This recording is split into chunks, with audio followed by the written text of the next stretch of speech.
దేవునికి ప్రియమైన వర్లారా, మరి 2-3 కూటాల్లో 2-3 రోజుల నుంచి చక్కగా మనం ముందు కొనసాగుతున్నాం. దేవుని జ్ఞానాన్ని గురించి, బలమును గురించి మనం చూస్తూ ఉన్నాం. దావీదుకు దేవుడు బలం ఇచ్చాడు, సొలొమోనుకు దేవుడు జ్ఞానాన్ని ఇచ్చినట్లుగా మనం చూస్తాం. 24వ సామెతల గ్రంథం 5వ వచనంలో కూడా జ్ఞానము గలవాడు బలవంతుడుగా ఉండును, బలమైన కార్యాలు చేయనని వాక్యములు మనం చూస్తూ ఉన్నాం.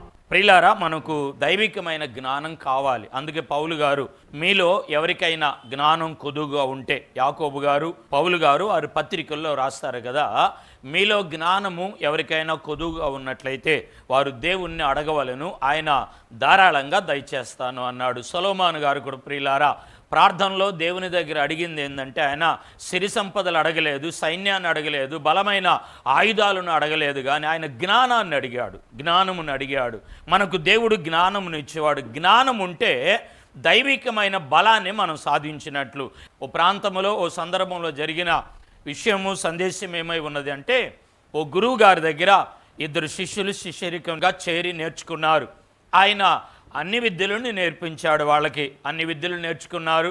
గురువుగారికి కూడా వయసు అవుతుంది. వాళ్ళిద్దరిని పిలిచి ఆయన కొన్ని మాటలు చెప్పాడు.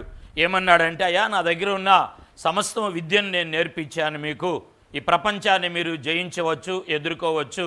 అయితే నా కుమార్తెకి వివాహం చేయాలి. మీలో ఎవరు తొందరగా వెళ్ళి మీ ఇష్ట దైవాన్ని మీరు పూజించి లేక ఆరాధించి దండం పెట్టుకొని వస్తారో, ముందుగా ఎవరైతే వస్తారో వారికి నా కుమార్తెనిచ్చి వివాహం చేస్తాను అన్నాడు. అయితే వాళ్ళిద్దరు విన్న వెంటనే ఒక శిష్యుడు ఏం చేశాడంటే పరిగెత్తుకుంటూ వెళ్ళాడు. మరొక శిష్యుడు ఏం చేశాడంటే అక్కడే ఉండి పాదముల మీద పడి, నాకు నీకన్నా ఇష్టదైవము ఎవరు లేరని ఆ గురువుగారి పాదముల మీద పడి ఆయన ఏం చేశాడంటే ముద్దు పెట్టుకొని, మీరే నా దైవం అని అతన్ని దండం పెట్టుకొని ఆరాధించిన సందర్భం ప్రియులారా. ఈ కాళ్ళ మీద పడి దండం పెట్టుకున్న ఈ శిష్యునికి తన కుమార్తెను ఇచ్చి అతడు వివాహం చేశాడు. చూశారండి, విద్యలన్నీ నేర్చుకున్నారు, అన్నిట్లో ఇద్దరు సమానంగా కొనసాగారు.